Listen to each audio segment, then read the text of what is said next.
Colosse était une ville de la Phrygie, dans l'Asie mineure, située sur le Lycus, affluent du Méandre, non loin de Laodicée et de Hiérapolis, où l'Évangile avait aussi pénétré. Colossiens 2.1, 4.13, 15. On trouve les ruines de l'ancienne Colosse près d'un bourg nommé Chaunet.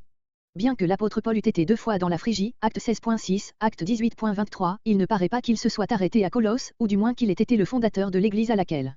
Il est plus probable que ce titre appartient à Epéaphra qui y avait fait l'œuvre d'un fidèle évangéliste. 1.7. Ce fut par lui aussi que Paul, prisonnier, reçut, sur les églises d'Asie, sur celle de Colosse en particulier, des nouvelles qui nécessitèrent les sérieux avertissements renfermés dans cette lettre. 2.8-11. Ce disciple était encore auprès de l'apôtre, 4.12 et suivant, lorsque celui-ci écrivit notre épître, en même temps que celles aux Éphésiens et à Philémon. Ces 3 épîtres furent portés en Asie par Tychique et par Onésime, que Paul renvoyait à son maître, 4.7-9, Philémon 1.10-12. Ces lettres furent écrites soit pendant la captivité de Paul à Césarée, soit pendant sa première captivité à Rome, voir l'introduction à l'épître aux Éphésiens, paragraphe 3. L'authenticité de l'épître aux Colossiens ne saurait être contestée. Elle a pour elle tous les témoignages de l'Antiquité. Seule l'école de Tubingue la plaçait au second siècle, comme l'épître aux Éphésiens. Les critiques qui ne peuvent admettre que Paul ait écrit 2 épîtres aussi semblables que celles aux Colossiens et aux Éphésiens pensent en général que les Colossiens sont l'original authentique. Un seul a soutenu que l'épître aux Colossiens était un extrait de l'épître aux Éphésiens. Enfin on a prétendu que notre épître était une amplification d'une épître primitive de Paul aux Colossiens. Il s'est même trouvé un savant pour reconstituer cette épître primitive. Ces hypothèses ne reposent sur aucun fondement et, malgré toute l'habileté de leurs auteurs, n'ont pas le moindre caractère de vraisemblance. 2. Une question qui importerait beaucoup à l'intelligence complète de cette épître, mais sur laquelle nous ne possédons d'autres données certaines que celles que l'on peut déduire de l'épître même, serait celle-ci: quelles étaient les erreurs que combat l'apôtre, et contre lesquelles il met en garde les chrétiens restés fidèles au pur évangile. Laissant de côté toutes les hypothèses qu'on a hasardées sur cette question, nous nous en tiendrons aux indications suivantes, qui ressortent assez naturellement des paroles mêmes de l'apôtre. L'église de Colosse, composée en grande partie de païens convertis, 1.25-27, 2.11, était dans un état spirituel dont l'apôtre pouvait se réjouir, 1.3-8, 2.5. Mais elle se trouvait menacée, comme les autres églises d'Asie, par l'intrusion de fausses doctrines, 2.4, août 2018. Ceux qui propageaient ces erreurs n'étaient pas des philosophes juifs restés étrangers au christianisme, ainsi que plusieurs l'ont admis, car, dans ce cas, ils auraient été peu dangereux pour les églises, et l'apôtre se serait à peine occupé d'eux. C'étaient plutôt des chrétiens judaïsants, encore attachés à leurs traditions et aux rudiments du monde, 2.8, à l'observation des préceptes concernant les aliments, les sabbats, les fêtes, 2.16, la circoncision, 2.11, l'apôtre leur oppose l'affranchissement de ces préceptes par la mort de Christ, 2.14. Mais il ne faudrait pas confondre ces faux docteurs avec ceux dont l'apôtre combat les tendances pharisaïques et légales dans l'épître aux Galates. Il a en vue des hommes qui, trouvant l'évangile trop simple et trop humiliant pour leurs orgueilleuses spéculations, bâtissaient sur leur tradition un système de théosophie mystique et ascétique qu'ils décoraient du nom de philosophie, 2.8. Ils portaient leurs spéculations sur le monde des esprits, ainsi que toutes les sectes postérieures qui formèrent le gnosticisme. Ils concevaient Dieu comme absolument séparé du monde, ne pouvant entrer en rapport avec lui que par des êtres intermédiaires, et ils en avaient déduit, comme conséquence pratique, une sorte de culte rendu aux anges, 2.18, auxquels ils attribuaient une grande puissance, peut-être même la création du monde, 1.16, note, tandis que Christ n'était à leurs yeux que la première de ses créatures. De là, le soin que prend l'apôtre d'établir la vraie doctrine relative à Christ, le Fils de Dieu, par qui ont été créées toutes chasses. Enfin, voyant dans la matière, dans le corps, la source du péché, il s'exait.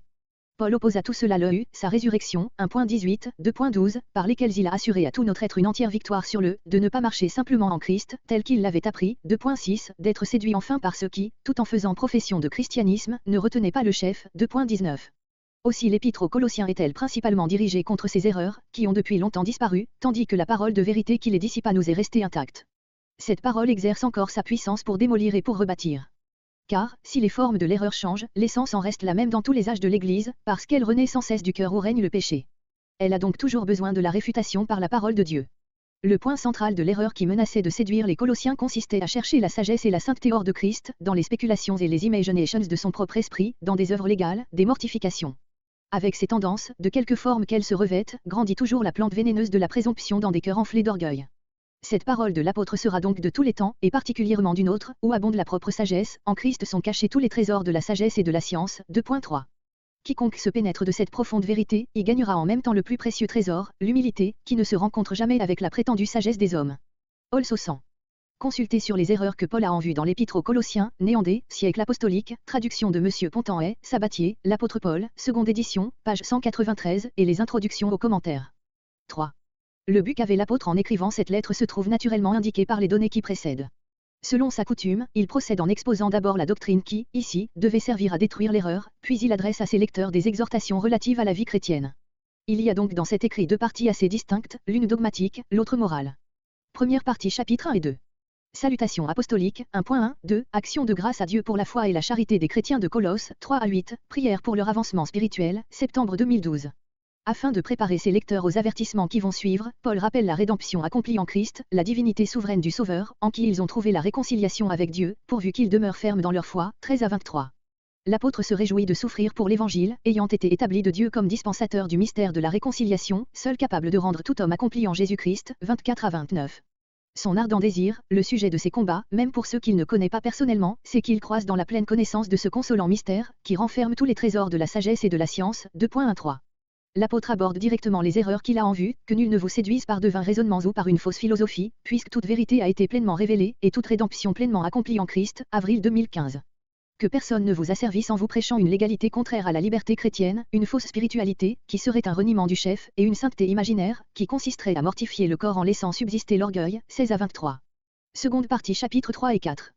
Supposant que ses lecteurs sont ressuscités avec Christ, Paul les exhorte à marcher avec lui dans une vie nouvelle, spirituelle, à avancer dans l'œuvre de la régénération, à pratiquer la charité et le support mutuel, à employer les moyens de grâce pour l'édification commune, enfin, à faire toutes choses au nom du Seigneur et avec reconnaissance envers Dieu, 3.17. Entrant ensuite dans le cercle plus intime de la vie de famille, l'apôtre retrace aux époux chrétiens, aux enfants et aux parents, aux serviteurs et aux maîtres leurs obligations réciproques, 3.18 à 4.1. Après avoir demandé à ses frères le secours de leur prière pour le succès de son ministère, et leur avoir recommandé la prudence envers ceux du dehors, 2 à 6, Paul termine sa lettre par quelques communications personnelles et par des salutations écrites de sa propre main, juillet 2018.